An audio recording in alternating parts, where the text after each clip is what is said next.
नमस्कार दोस्तों, आज हम बहुत इम्पोर्टेंट लेसन सीखने वाले हैं। आज हम सीखने वाले हैं एनुअल रिपोर्ट को पढ़ना। इसे आप बैलेंस शीट से कंपेयर मत करिएगा, उसे हम अगले चैप्टर में समझेंगे। आज हम देखने वाले हैं एनुअल रिपोर्ट के कौन कौन से सेक्शंस जो आपको देखने हैं, क्योंकि एनुअल रिपोर्ट ऐसी चीज़ है जिसे आप कंपनी को इनसाइड आउटसाइड दोनों तरफ से समझ सकते हैं। आप समझ सकते हैं कंपनी के कौन कौन से प्रोडक्ट से कितना रेवेन्यू आता है, कंपनी के प्लांट्स फैक्ट्रीज किन स्टेट में है, कंपनी को कौन मैनेज कर रहा है, कंपनी के बोर्ड्स में कौन है। ऐसी बहुत सी चीज़ें आप इससे समझ सकते हो दोस्तों, जैसे कि कंपनी ने कितना लोन लिया है, कंपनी के टैक्सेस कितने बाकी है। ऐसी हर तरह की इन्फॉर्मेशन इंपॉर्टेंट हो सकती है आपके लिए, ताकि आप उस कंपनी में इन्वेस्ट करना है कि नहीं, ऐसी हर चीज़ आप एनुअल रिपोर्ट में पढ़ सकते हो। तो चलिए दोस्तों, आज हम डिस्कस करेंगे जायडस वेलनेस कंपनी। इस कंपनी की आज हम एनुअल रिपोर्ट पढ़ने वाले हैं। आप चाहे जिस कंपनी की आपको एनुअल रिपोर्ट पढ़ना है वो आप निकाल सकते हो दोस्तों। बस यहाँ पर आपको नाम टाइप करना है कंपनी का। जैसे ही आपने कंपनी का नाम डाला, एंटर किया, बस आपको कुछ नहीं डॉक्स पर क्लिक करना है और यहाँ पर आपको एनुअल रिपोर्ट मिल जाएंगी। ये एनुअल रिपोर्ट काफ़ी लंबी होती है दोस्तों, 200, 250, 300 पेजेस की। बस आपको ध्यान से देखना है कि आपको कौन से सेक्शंस पढ़ना है और कौन से सेक्शन जो कि नहीं पढ़ना। पहला पेज है यूज एंड नोटिस, ये कुछ काम का नहीं होता है। उसके बाद दूसरे तीसरे पेजेस के ऊपर कंपनी अपना मिशन बताएंगे, कंपनी के विजन रखेंगी, ये भी कुछ खास नहीं होते हैं दोस्तों। अब आता है कंटेंट इंडेक्स, ये आपको बता देगा कौन से पेजेस में आपको क्या मिलेगा। अगर आपको जम करके कोई पर्टिकुलर सेक्शन ही पढ़ना है तो आपको ये सेक्शन काफ़ी काम आ सकता है। शुरुआत की 4-5 पेजेस दोस्तों ऐसे ही होती है, वो कंपनी की अचीवमेंट, उस कंपनी ने क्या क्या अभी तक अचीव किया है, यही सब इसमें होता है। यहाँ पर कंपनी का एक इंपॉर्टेंट ग्राफ दिख रहा है कि कंपनी का कौन सा प्रोडक्ट मार्केट में किस रैंक पर है। तो जैसे शुगर फ्री वो मार्केट में नंबर 1 रैंक कर रहा है, न्यूट्रोलाइट नंबर 1 पर रैंक कर रहा है, एवरीविथ का स्क्रब है, नाइसिल भी नंबर 1 है, ग्लूकॉन डी भी नंबर 1 है, और बस यहाँ पे कॉम्प्लान वो इस रैंक में 5th नंबर पर है। तो इस ग्राफ से आपको पता चल सकता है दोस्तों कि मार्केट में इसके किस कंपनी के कैटेगरी नंबर रैंक कर रहे हैं। इस ग्राफ के माध्यम से आपको आसान से पता चल जाता है दोस्तों। इसके अलावा यहाँ पे मुझे दोस्तों ये इंपॉर्टेंट दिख रहा है, कंपनी की जो शेयर होल्डिंग पैटर्न है वो यहाँ पे बहुत इंपॉर्टेंट है। 67% प्रमोटर होल्डिंग है यहाँ पे दोस्तों, जो कि काफ़ी अच्छी मानी जाती है। 75 से ज़्यादा अलाउड नहीं होती है दोस्तों, तो यहाँ पे काफ़ी अच्छी प्रमोटर होल्डिंग है। इसके अलावा दोस्तों ये जो कंपनी का हिस्ट्री वाला पेज है, ये आपको कंपनी की पूरी जर्नी बता देगा। जैसे कि 1988 में ये कंपनी लॉन्च हुई, जैसे कि 1991 में इन कंपनी ने Everest skin care product launch किया था, उसके बाद 2005 में शुगर फ्री का एक वेरिएंट आया। इस तरीके से ये पूरी हिस्ट्री बता दे रही है कंपनी की। 2006 में इन्होंने न्यूट्रोलाइट को खरीदा और 2019 में हाइंस को खरीदा। ये जो कंपनी की फाइनेंशियल हाईलाइट बताती है, ये आपको बैलेंस शीट में भी मिलेगा। इस पेज के बहुत ज़्यादा फोकस मत करिएगा, क्योंकि ये कंपनी वही हाईलाइट करती है जो कंपनी के लिए अच्छे साल तक रही, तो इस पे आग बंद करके भरोसा मत कीजिएगा। अब ये बहुत इंपॉर्टेंट पेज है, चेयरमैन्स लेटर्स, चेयरमैन्स मैसेज। यहाँ जो कंपनी को लीड कर रहे हैं, जो कंपनी के मैनेजमेंट में है, वो बताते हैं कि कंपनी के पास्ट डिसीजन का कारण क्या था, उन्होंने जो भी डिसीजन ले वो क्यों ले और आगे उनका प्लान क्या है। वैसे यहाँ मुझे इंटरेस्टिंग पेज मिला, ये बता रहे हैं कि जिन्होंने कैसे हाइंस को एक्वायर किया, उसको क्यों किया। तो ये बता रहे the incredible potential general superior economy of skill, distribution में भी ये कंपनी को हेल्प कर सकता है। यानी हाइंस का एक्वायर से इनकी डिस्ट्रीब्यूशन रिच बढ़ी, अब ये अपना प्रोडक्ट बहुत ज़्यादा जल्दी सेल कर सकते हैं, अब ज़्यादा अवेलेबल होंगे तो बिकेंगे भी दोस्तों। तो ये एक फ़ायदा है एक्वाइजेशन का।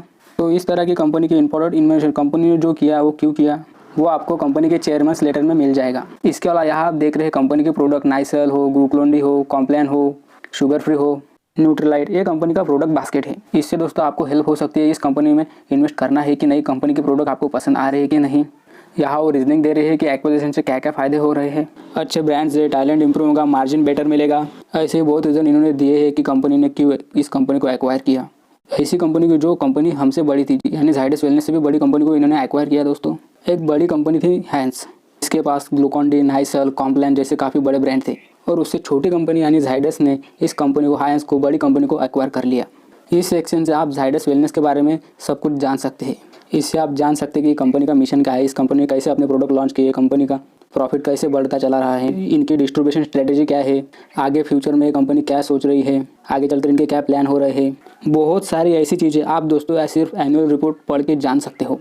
यहाँ ये बता रहे हैं कि पिछले साल कौन से नए प्रोडक्ट लॉन्च हुए, तो आप उससे भी देख सकते हो। जो कंपनी के नए प्रोडक्ट लॉन्च हुए हैं उससे भी वो ऐसे है जिससे कंपनी के प्रोडक्ट बहुत सारी सेल होने वाले हैं। अगर हाँ आपका जजमेंट है हाँ अच्छे प्रोडक्ट लॉन्च हुए, तो आप इससे डिसीजन ले सकते हैं कि आप इस कंपनी के शेयर्स को लेना है कि नहीं। ये बता रहे हैं कि कंपनी के मार्केट शेयर के प्रोडक्ट का क्या कितना है, एक्सैक्ट मार्केट शेयर कितना है, ये आपको यहाँ पे पता चलेगा। जैसे कि शुगर फ्री, जितने भी शुगर नाम के कोई ब्रांड मार्केट में है, बाकी के सब ब्रांड 6% बिकते हैं और अकेला 94% शुगर फ्री मार्केट में बिकता है। ये है इस कंपनी का फ्लैगशिप प्रोडक्ट।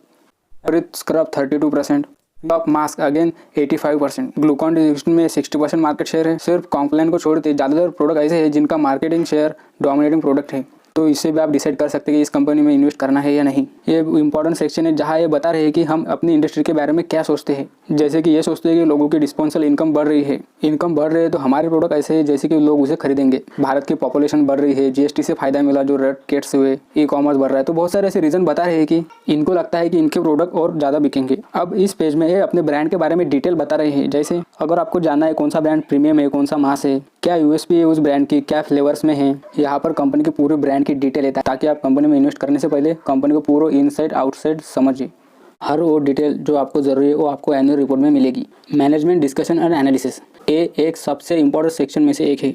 2 कारणों से यूजुअली जिस इंडस्ट्री में कंपनी काम करती है उस इंडस्ट्री के बारे में मैनेजमेंट क्या सोचता है वो आपको इस सेक्शन में मिलेगा। जैसे कि ये कंपनी एफएमसीजी सेक्टर में है, ये मैनेजमेंट आपको बताएगा एफएमसीजी सेक्टर में जो पास्ट ग्रोथ हुई है और आगे क्या ग्रोथ एक्सपेक्टेड है। इस सेक्शन को पढ़ के आपको बल्कि इस कंपनी की इन्फॉर्मेशन जानने को मिलेगी, बल्कि इंटायर सेक्टर क्या करने वाला है, ताकि आप उस बेस पे डिसाइड कर सको कि ताकि ये नहीं कोई और कंपनी के निवेश कर लेते हैं। तो जैसे आपने 3-4 इंडस्ट्री की अलग अलग कंपनी की 3-4 एनुअल रिपोर्ट पढ़ ली, जैसे गोदरेज एफएमसीजी में गोदरेज, डाबर, मारिको, आईटीसी, इन सारे कंपनी की एनुअल रिपोर्ट पढ़ रही, तो आप इस सेक्टर के ऐसे एक्सपर्ट बन जाएंगे तो आपको पता रहेगा कि अगले 1-2 साल में किस कंपनी की ग्रोथ आने वाली है।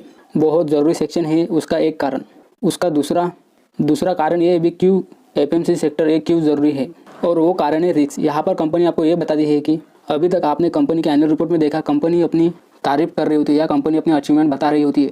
यहाँ आपको बताती है कंपनी क्या ऐसी चीज़ें हैं जिससे कंपनी के बिजनेस को रिस्क है। जैसे कि एक रिस्क है रॉ मटेरियल, जिससे कि कंपनी अपना प्रोडक्ट बनाती है, अगर उनका प्राइस बढ़ जाए तो, या अगर कंपटीशन बढ़ जाए तो। यहाँ पर आपको ये भी बताती है कि कंपनी ने नया कंपटीशन लॉन्च किया है, नया प्रोडक्ट लॉन्च किया है, तो आपको कंपटीशन के बारे में भी जानने को मिलेगा।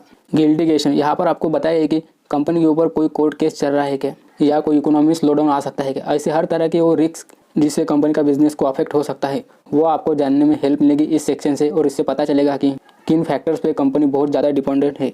तो ये दोस्तों बहुत ज़्यादा ज़रूरी सेक्शन है। इसके बाद एक बहुत ज़रूरी सेक्शन आता है जिसका नाम है शेयर होल्डिंग पैटर्न। इससे आपको ये पता चलेगा कि कंपनी के जो प्रमोटर्स, कंपनी के ओनर्स के पास कितनी % की होल्डिंग्स है, म्यूचुअल फंड्स, जनरल इंस्टीट्यूशंस और पब्लिक के पास कितनी % की होल्डिंग है। ये अगर आपने ध्यान से देखा हो तो इस टिकर पे आपको आसान तरीके से मिल जाएगा दोस्तों। लेकिन आपको अगर और डिटेल में जानना है तो आपको जैसे डोमेस्टिक इंटरनेशनल इंस्टीट्यूट जैसे कि कौन होते हैं, एफआईआई में एग्जैक्टली एनुअल जानना है तो कितना % एलआईसी ने लगाया है, कितना म्यूचुअल फंड ने लगाया है, तो आपको एनुअल रिपोर्ट पढ़नी पड़ेगी। अब यहाँ हम देखते हैं डिटेल्स कि किसने कितना पैसा लगाया है। जैसे हम अब इस सेक्शन के पैसे, जैसे टॉप 10 शेयर होल्डर इस कंपनी में कौन है प्रमोटर्स के अलावा, MC care, Matthews India fund, LIC का काफ़ी स्टेक है इस कंपनी का, रिलायंस स्मॉल कैप फंड में जिसने इसने लगाया हुआ है। तो ऐसे आपको एग्जैक्टली पता चलेगा कि म्यूचुअल फंड, जनरल इंस्टीट्यूट किन एग्जैक्टली किसमें इन्वेस्ट किया है, उसकी डिटेल आपको पता चलेगी। इसके अलावा यहाँ आपको पता चल रहा है कि कंपनी ने कितना लोन लिया हुआ है, तो वो अनसिक्योर्ड है कि सिक्योर्ड है, या किसी से डिपॉजिट लिया है। तो जैसे इस कंपनी ने पब्लिक से कोई भी डिपॉजिट नहीं लिया है, तो इस साल इस कंपनी ने लोन लिया। और क्यों लिया, क्योंकि इसको हायंस को एक्वायर करना था, उसके लिए पैसे चाहिए थे।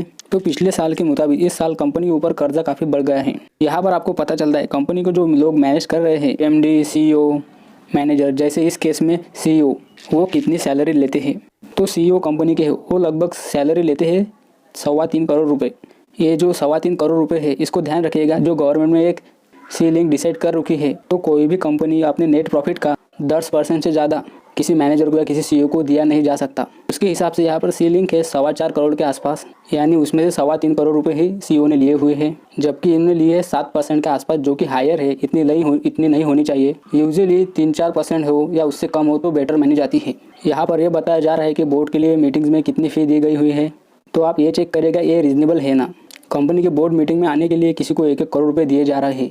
अगली ज़रूरी इन्फॉर्मेशन है इस कंपनी की सब्सिडरीज कौन है। अगर आप लैपटॉप यूज़ कर रहे हो तो कंट्रोल ऐप करके सब्सिडरी भी देख सकते हो। जैसे इस कंपनी की ये सब सब्सिडरीज है। हायंस इंडिया है, पिछले साल ही इनकी सब्सिडरी बनी, और ये बता रहे हायंस इंडिया को झाइडस न्यूट्रिशन के साथ मर्ज कर दिया गया है। तो ये कंपनी की और किस कंपनी में इन्वेस्टमेंट्स है, कहाँ पर शेयर होल्डिंग्स है, तो ये सब जानकारी आपको ज़रूर देखनी चाहिए।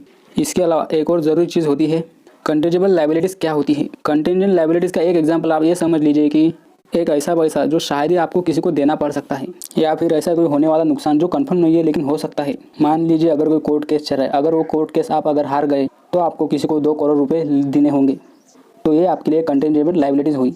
जैसे इस केस में देखिए, ये एक बड़ी कंटेंजेबल लायबिलिटीज़ है, जैसे 6 करोड़ रुपए की इन रिस्पेक्टेड सेल टैक्स मैटर, यानी कंपनी के कोई इनकम टैक्स डिपार्टमेंट के साथ कोई केस चल रहा है, 6.5 करोड़ रुपए के के बाबत कंपनी का केस चल रहा है। अगर कोर्ट में रिजल्ट इनके खिलाफ आता है तो 6 करोड़ रुपए इनको देने होंगे। ऐसा होने वाला नुकसान जो कंफर्म नहीं है लेकिन हो सकता है, वो आपको मिलता है कंटेंजेंट लायबिलिटी की सेक्शंस में। तो इस सेक्शन को भी जरूर देख लीजिएगा। तो आज के इस वीडियो में यही डिस्कस करते हैं कि एनुअल रिपोर्ट के सेक्शंस में क्या क्या होते हैं जो आपको जरूर देखना है।